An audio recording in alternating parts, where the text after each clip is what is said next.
Hey everybody, I'm Pat Monahan, and welcome back to the Patcast. Hope you guys all enjoyed hearing Marcus Trufant last week.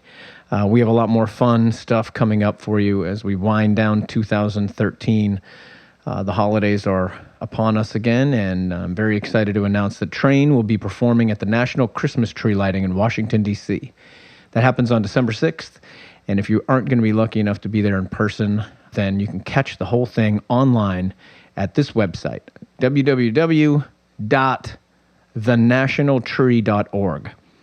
So don't miss it, and we'll help you bring in the holiday season with music and awesomeness, with Obama and a tree.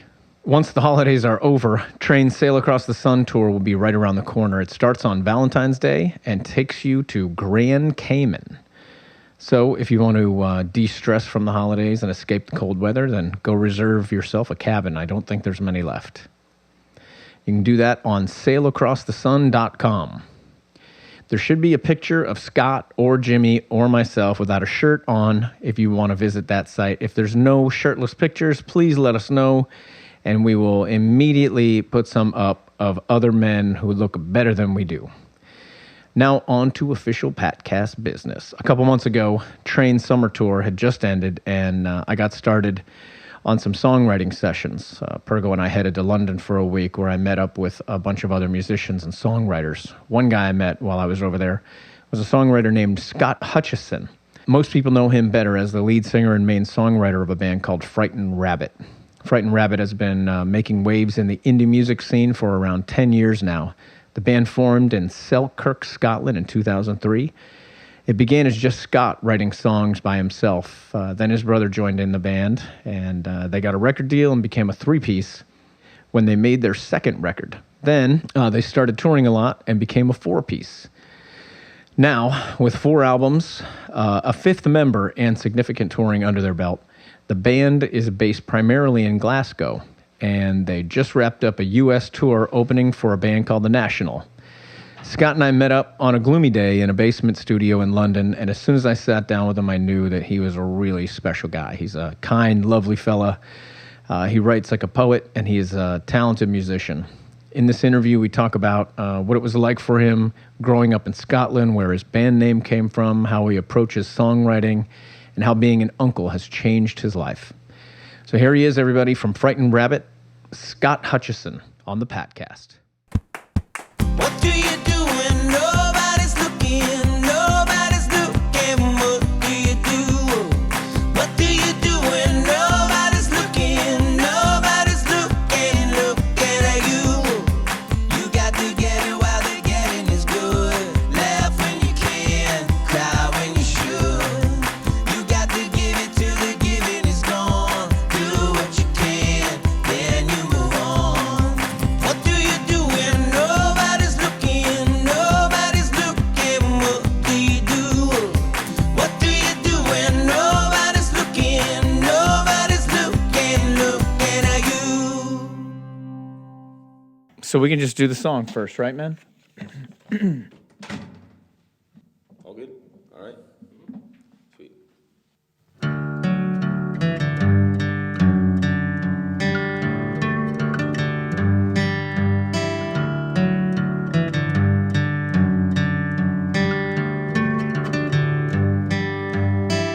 Far from the electric floor, removed from the red meat market, I look for a fire door, and escape from the drums and barking, bereft of all social charms. Struck down by the hand of fear, fall into the corner's arms. Same way that I've done for years. I'm trapped in a collapsing building. Come find me now, where to hide at. We'll speak in our secret tongues. Will you come back to my corner? Spent too long alone tonight. Would you come brighten my corner? A lit torch to the roof while I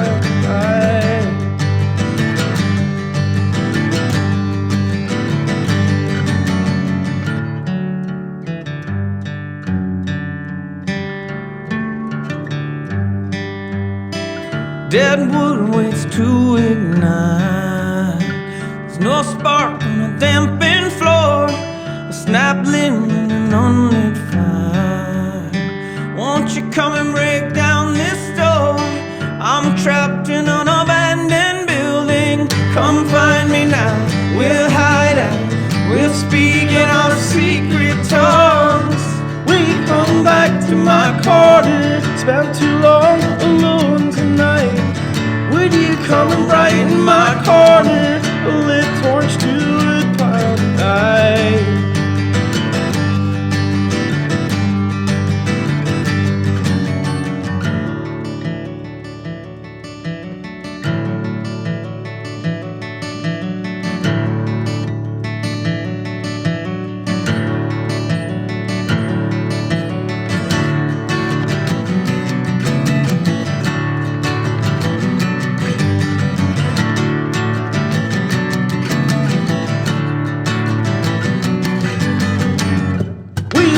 Back to my corner, spent too long alone tonight.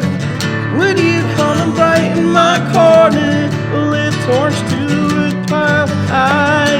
Will you come back to my corner, spent too long alone tonight? Would you come and brighten my corner, a lit torch to a pile? Come find me now, we're to hide out, we'll speak in our secret tongues.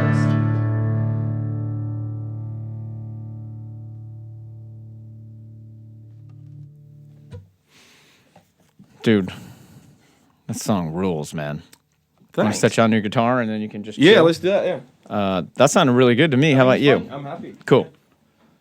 All right, I was nervous. I was nervous to sing that song with you, Scott, because I find it to be one of the best songs I've heard in years. Oh, And wow. I think that, like, as a lyric writer, you hit a vein that I think most of us, or at least a lot of guys, struggle with, which is being in a social environment like a club, Right. where we like girls who like clubs and dancing and Right. everything. So That's- sometimes you have to go there, and then you end up in an environment where you have to either adapt or you shy away because you just can't. You can't go there. Exactly. And this song is all about, if I'm correct, retreating to the corner that becomes where you end up, and then you're just hoping someone will come and light the fire because you're a really worthwhile fire to ignite. Well, yeah, that's the idea. And again, it's like something that when you're in a touring band as well, you find yourself in these rooms full of people, whether it be a club or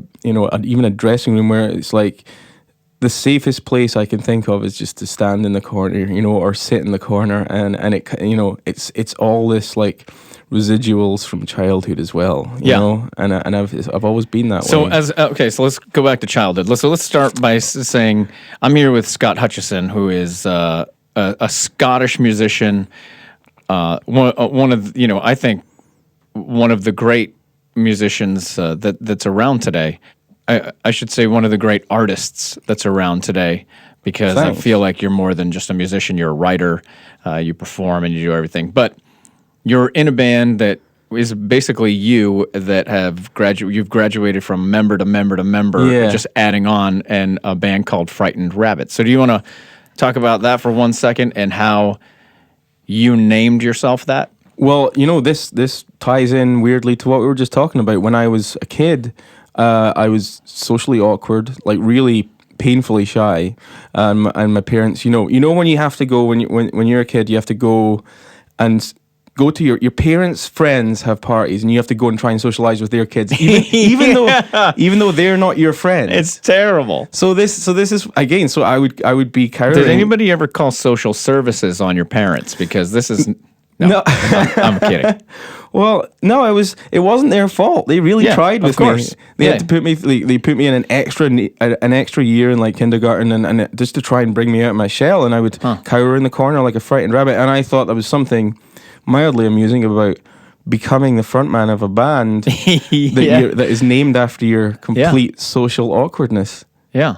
Well, it's lovely when you learn about how the band name came about, and then you get to hang out with you, which I've been fortunate enough to do today because we've been writing a little bit here in London. when you get to find out about people through their music, you have your imagination run away with what that person is like. Right. And it's so great to be able to meet someone that you're a fan of, and then you can continue to be a bigger fan and want to turn people on to you because of your decency and your manners, the way you present yourself and who you are. To me, just shows This is all an that, act that your today. No, parents were I'm lovely pretending. people. Oh, they right? were.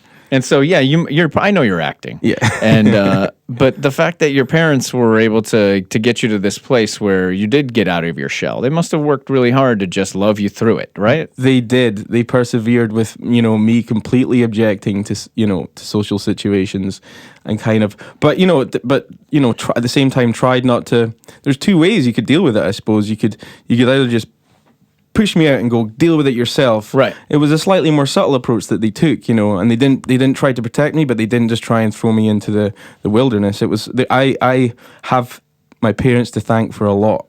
Yeah, that's cool. And your younger brother is your drummer. He is. And what's his social kind of network? Is he Never had a problem. And Little girls like drummers. It's a bummer. Do they? Wow. I guess that means that they don't love your brother, and so that's too bad for him. But all other drummers, I girls thought they are were into way him. down the pecking order. Oh, man. Maybe use they the word are. Maybe pecking it's order. my drummer keeps telling me that girls love drummers, and Really? I'm starting to buy it. He's a liar. Yeah. Well, so he has no issues with it at all. But when you write songs, are they coming from your the place inside you that's still a little kid, or from your perspective today about love, and like where do you draw most of where you're coming from? Well, I do write about adult situations. I think what I try and do is, and I think having spoken to a lot of, and it is men mostly who have, they say that what I express in the songs is something. It's not emasculating, but it's it's opening yourself in a way that for other people you might feel a little bit strange expressing these emotions in conversation, but for me it's like I'm allowed to attach all these flaws to a victorious song, so that kind of makes your flaws And do you heroic. feel like when you're performing the song or writing the song, you're at your highest self, and then when you're doing your life and you're just living and have to be back in social situations and grocery shopping and everything, you tend to retreat into yourself? Yeah, I think I do a similar thing. I'm surrounded by family, Yeah. so I can be outgoing. But if I'm not, I just put a baseball cap on and I just want to hide. Yeah. I try. It's an ongoing process of forcing myself to not go back to default setting, which is to hide as Sure. well. And it's he part of this is that this collaborating with other writers. Yeah. It's a social thing, and Yeah, I'm not afraid of a room full of people who I'm playing to at all. Yeah. There is no fear on stage, but a room with one other person, I traditionally find that terrifying. Well, because that's when you're exposed, Yeah. and when you're in front of when you're with a band or even by yourself and you're performing, you can almost go like, I don't care what you think in a way, Sure. because you're like, this is really who I am. So if you don't like it, I'm cool with that because this is the best I can do. Sure. But when you're in a room with an individual that whether you respect them or not, you want to be great. You want to be at your best, and sometimes we can't be. And that's the part that you go like, can I even get in the room? Can I do this to myself? Yeah. And I think it's courageous to do it. When I started writing with other people, it was very awkward, and I didn't know how to do it. And it was almost like the people that I was getting in a room with didn't know how to do it. And then the people who did made me feel comfortable. So then I learned how to make Right. people comfortable, and it's just a process. But a lot of people don't get in rooms with other people, and I think that it keeps you from learning because you don't have to come up with Grammy award-winning songs in a studio together, but all the things that you can leave with, Yeah. and you go like, wow, here's what I didn't even realize I learned all that, but check this out. In one day, Yeah. and I think for me, songwriting is about experience, and the more experience you can have within songwriting and in your own life, it's going to make the art richer. It does make the art richer, and you're making me. I want to be better when I'm around you because when I listen to your lyrics, like I've been writing songs not intentionally for pop radio, but that's where they end up. Right. And I appreciate that. And I think, man, I'm so grateful and lucky to be That's there. a skill in itself.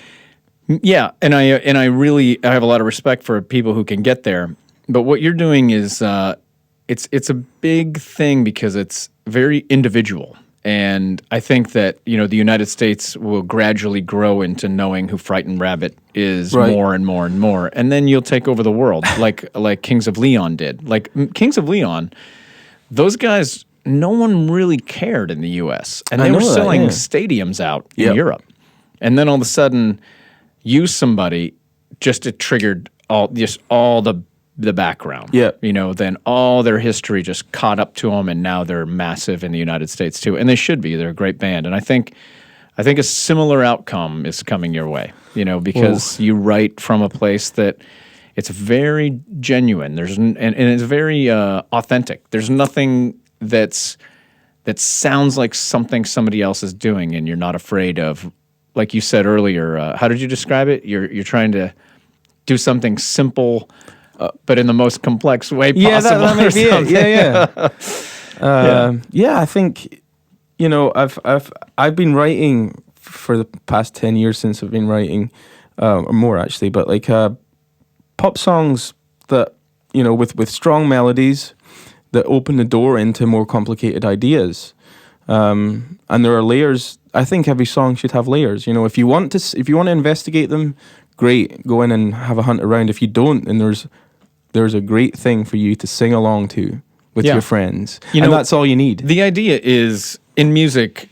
I think my idea, and I'd love to hear what yours is, but my idea with music is getting. Think about all the people in the world, right? Billions of people. It's like being in a field of grass, and you're one blade, and you've got to try to affect as many of those blades of grass as you can. Like, how can you make any of them feel anything? They've felt everything at this point. And when you write a song, there's so many different levels of feeling things. Like you can cry or remind somebody of. I did a podcast with some girls called the Secret Sisters. Mm-hmm. And they are like this old style, very American sound, like back when, like almost before, like country western. And they're complimented a lot about, you remind me, you take me back to the time I spent with my grandparents. Right. And that's such a big compliment. That's a Those are special thing. magical times in a kid's lives, So what do you set out to do when you write songs? Get it out of you, or move people, or what is your motivation like when it comes down to it? We have to. My only I guess modus operandi is is honesty, like pure honesty, and I don't like veiling what I'm trying to say, which is usually something that has happened, almost always something that's happened in my life. I don't like veiling that with like heavy metaphors. It's important to be open, and I remember one thing I remember. Like Michael Stipe had said, if he feels something and if he feels something, the chances are that many other humans, if it's something very human, because all I'm trying to do is sum up parts of existence and what it's like to be alive and be a human being, and I guess that's what a lot of people are doing. But that's a very core thing that transcends, nationality and race and all that. Language. It's human. It's human feeling. You can hear it. Yeah. Even if you don't understand the language. Well, you sound like incredibly like a very sensitive man, but I know that you probably sleep around a lot. I'm just guessing. Well, you probably sleep with thousands of women touring around the world. Am I getting this right? well, it's it's closer to millions, but yeah, thanks. I'm single right now. I'd just like to can you get that out there? I guess I'm joking, so we can get to the point where I get you a beautiful woman in your life, because Right. there are millions of them, and I come across lots of them, and I'm married to an amazingly beautiful woman myself, and I want to get into the fact that my wife is from Seattle. Yep. And you have visited Seattle quite a lot, Many times. And I love that because I've seen interviews on KEXP, which is the super indie cool band station that I listen Great to station. occasionally. But then I have to turn it off because I'm like, oh my God, I'm not cool enough for that particular song. I got to turn that one off. But tell me about your experiences in Seattle, and if you're willing to come to my house and let me make you some dinner. I'd love and that. we make some songs, and I turn you on to some beautiful women. Fantastic. You'll be invited to the wedding. I don't. All of I them, really actually, would rather all not, 5 because of then I them. got to buy a gift. I'd Oh, right, rather. okay, never mind. I'm just get a good hat. with. Yeah. I would love that. I love Seattle. Seattle has climate wise and outlook of the people there it reminds me of home. Yeah. In a way that quite a lot of the United States does not.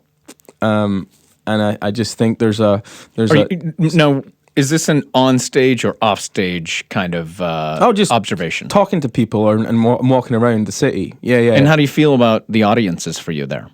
Again, fantastic. I think a lot of that has to do with KAXP as well. They've been involved in supporting the band since the very outset. Like, you know, the first record that nobody even knows exists. And I've noticed that. Like, here's something I noticed about. So I've never been in a band that was able to keep up like a very hip mentality for long, and you have. Like, you know, and you've been 4 records. You got an EP, a live album. I mean, you've got a lot of recordings out there to continue to have a really indie, lovely, strong bass. Because that bass will live forever if you respect it. I do.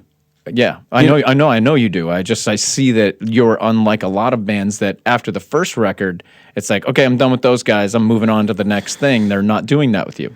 Yeah. How do you keep your fans while acquiring new fans? Well, I mean, that's a hell of a trick. I think that there are very few bands that are able to have, you know, when I think of bands that have a foot in each of those worlds, or when I'm talking about mainstream and an indie cool, you've really only got the Arcade Fire, you kind of got the National, you kind of got REM, although they're huge now, but like, you know, they still maintain that cool. And I think people just respect and appreciate that if we build what we do on honesty, as soon as that disappears, then people smell the shit. And when you sing and you have such a strong Scottish accent in your singing voice, you do it on purpose because everybody thinks it's so sexy? Because I think it is. I'm like, damn, that man's sexy. You're drawn to it?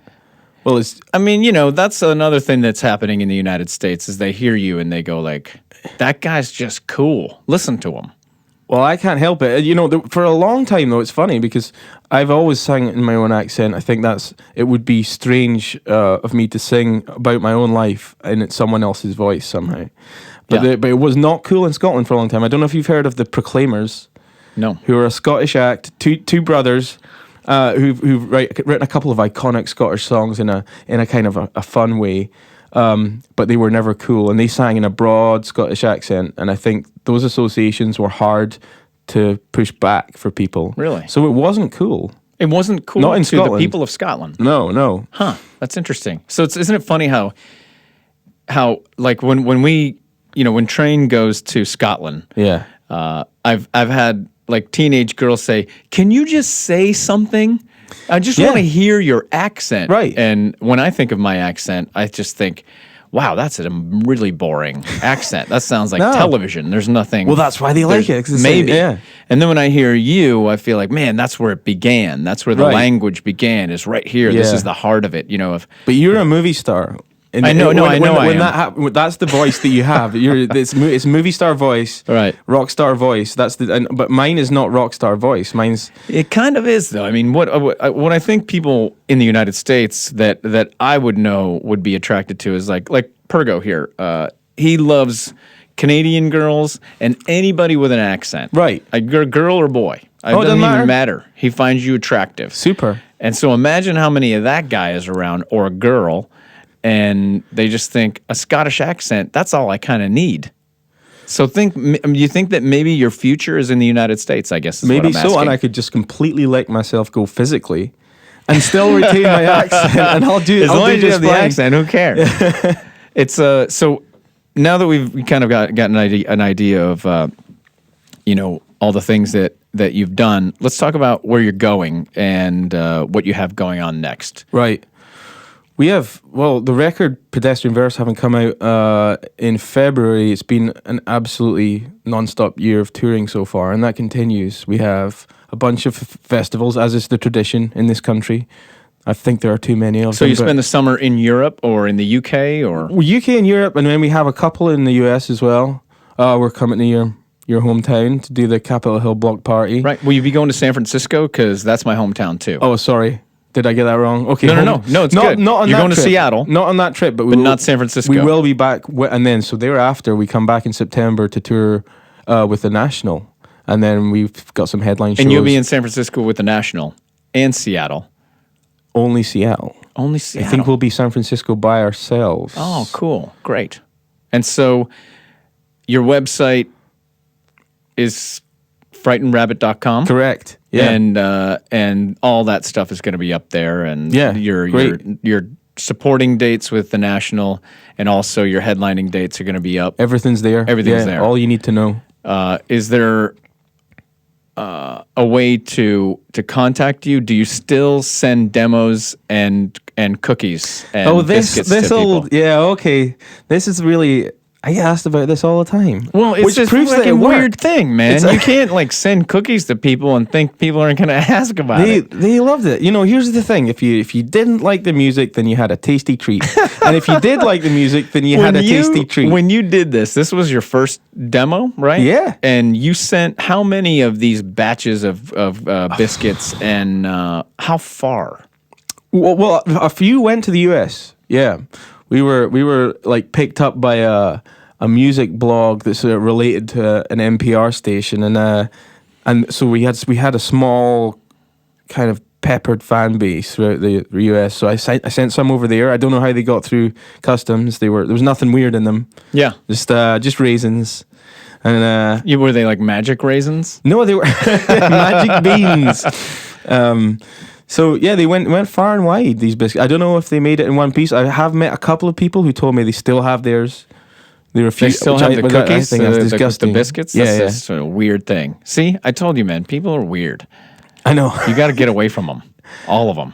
Just stay in the corner then is what we should do. Yeah. Yeah, the wood pile. Okay, so I would like to. I'd like to finish by asking a few questions that my wife is. She forces me to ask. Right. I love my wife, so I'll do whatever she tells me to do. And these are her questions. And some of them you don't have to answer, but if you don't, and I introduce you to her, you're in a lot of trouble. Right. I don't want to. So, I mean, it's a bad start. Okay. So you do whatever you need to do. Just understand what the consequences are.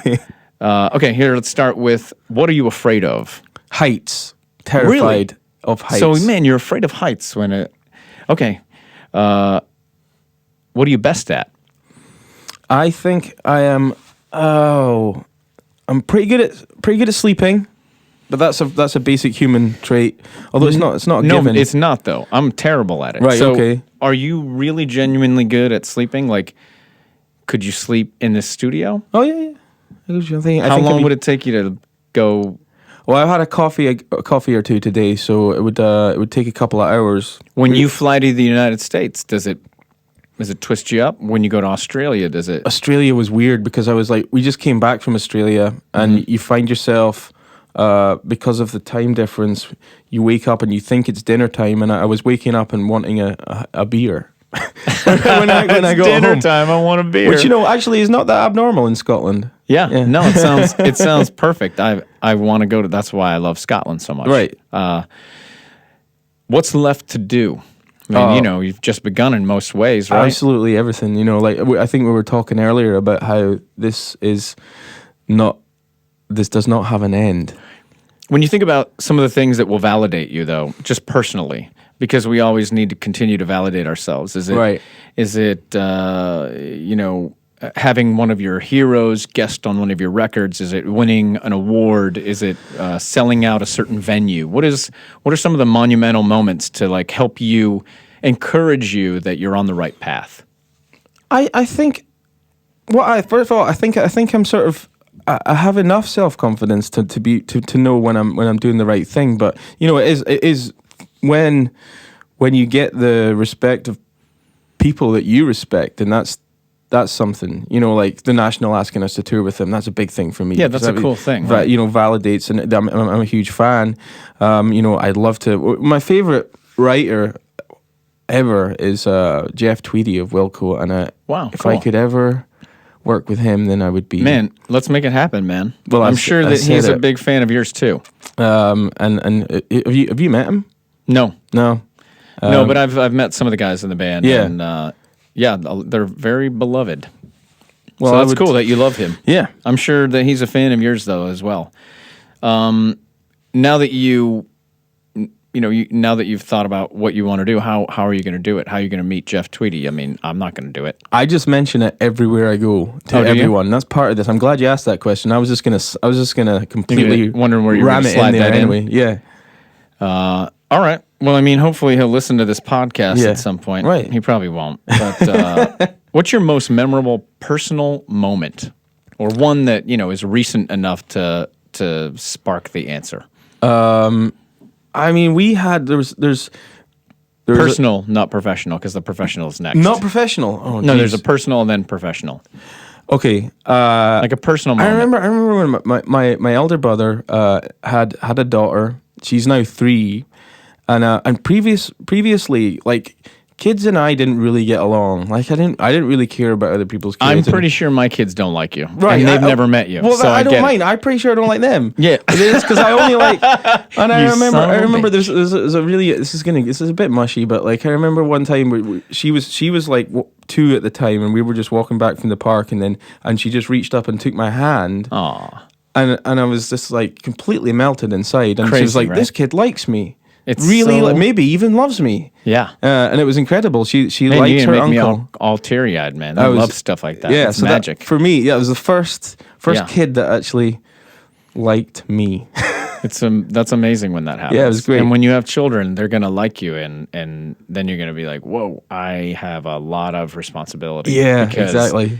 You want to be what they see. Yeah. and that's hard. Right. It's like children see you as being something that it's not possible.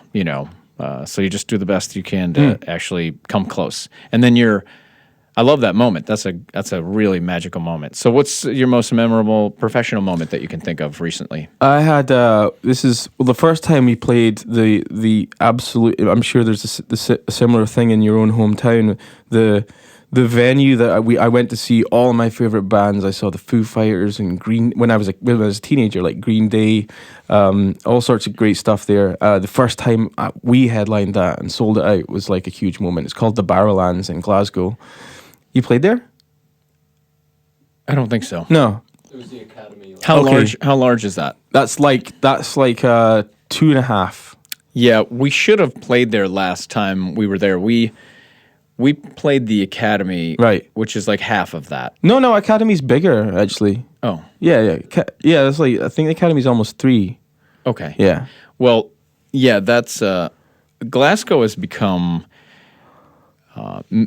along with London, the most phenomenal, outcomes for train. Right. Like we went through a period where we weren't going to come here anymore because we tried, and I don't know. I think we wanted everything. We wanted to show up and people think we were Oasis, and the idea behind that was so absurd, but we thought it was totally rational. And then the work that goes along with that, like the reason some like you guys and so many other things are so beloved here is because you did the work. You're from here, you work here, Right. you come here all the time. So you can't show up, every third year and think people care, Yeah. And so you start to think that that's okay. And like you frequent the United States and you have to. If you don't, they don't care. No. And that's just human nature. It's like any relationship. It's a relationship with your fans. Yeah. And so I'm so glad that you like things are starting to happen all over your hometown. Like those memories, Yeah, I mean, yeah, your family's there. All your friends are there. It's That's a huge, right. huge thing. Do your parents like brag to their friends about you, or do they keep it cool? Probably. My mum probably does. Yeah. Yeah. I think my dad tries to keep it cool. Can you but- give us any kind of impression of your mom and the kind of Oh. stuff that she'd be rattling off to her friends right now? Oh, I have no idea. She might be actually telling him all about this. Like Scott's so much better than your kid. Yeah, you guess who he's working with. And your 'Cause your son couldn't get in a room with the singer from Train. No way. If there was like Jesus showed Yeah. up and My son walked got him over there. invited Yeah. to that party. Cool. I Yeah. like that. I like that your mom is using me against her friends. Yeah, So absolutely. that's cool. All right. Anyone you want to be more like? Nah. Actually, I'm fine. Wow, But cool. I'm not saying I'm perfect, but I would. I'm quite happy. Your mom is. just developing. Yeah. Your mom's glad you're not anybody else. Okay. What is your favorite holiday? Oh wow. I went on an excellent trip to Italy with an ex-girlfriend. That was great. Yeah. That was my first holiday Okay. with a girlfriend. What's your favorite holiday that we all celebrate though? Oh, holiday. Right. Okay. Jeez. Yeah, We no, call- not we call- vacation. we I call know. va- I'm so sorry. okay, sorry. I should have rewritten this one. Oh, right. Okay. I'm not really much into Christmas. Although this is the funny thing as well with the new niece coming, two nieces actually. You're gonna now. be into Christmas or the, else. the magic of Christmas has returned. So Yeah. that's now it's kind of come back. Yeah. Man, her grabbing your hand changed everything Yeah, about you. yeah. You might start writing songs about like good love. Don't do Oh, that. let's not. Don't- No, Love is good. I hate that frightened rabbit shit. yeah. That's what that's when we lose all the cool people. Defining moment, like a moment that made you think this is actually going to happen. You made And a it was- record. You got a record No, deal. it was really early on. I just thought I was, I shied away from the stage, and then I got dragged by an American roommate of mine when I was in like college dorms. He was like, "You're coming down to this open mic. I've heard you sing in your room." Oh, cool. And he dragged me down, and I sang, and I thought, "Oh, this feels okay. Wow. This feels better than okay, actually." So it was like the first time, and then from then on, How were their response? How was their response? oh, they were fine. I don't think they were really listening that much, but like it wasn't like one of those. Oh, this boy's got it. Yeah, yeah. I was just sort of I just felt like I want to do that again. It became a complete addiction. So I think that might be the difference between like pop music and like like an authentic thing that will become like its own culture. Right. Like your music is like, oh, that guy's got a thing. That's pop. Yeah. That's like, oh, I hear it right Well, away and I the want to X dance. Factor, And yeah. and what you do is you're like a lovely wine, and you go like, man, I got to be around that guy more. And then then those people grow. Like my tour manager Sam, I don't like him. sure. I Yeah. don't respect him. No. But he loves you. He's so, and maybe that's why. But he was so excited when I told him that I was Yeah. going to be able to work with you. He was like, "Oh my god, dude, he's my favorite writer in the world." Right? Isn't that what he said, Pergo? Sam loves you. Yeah, Sam loves you. I can't introduce you because you might get all Things sweaty are on all you. yeah, I don't want to get sexy with Yeah, Sam. I don't want that to happen. Okay. Two more. One is there a record that you've created, a song you've created, or a song someone else created that you wish didn't exist? Yes. There is a song of mine. I wrote this joke song about a draft excluder snake that I shared with myself and my ex-girlfriend had this in our house. It was our pet. I'm allergic to animals like fur. So we had to have this snake thing that was like, it's like goes under the door to stop drafts coming in, right? Yeah, I know that one. Yeah. So I wrote So a you song, wrote a song about this about that, of snake. course. It was to try and like sort of win her back.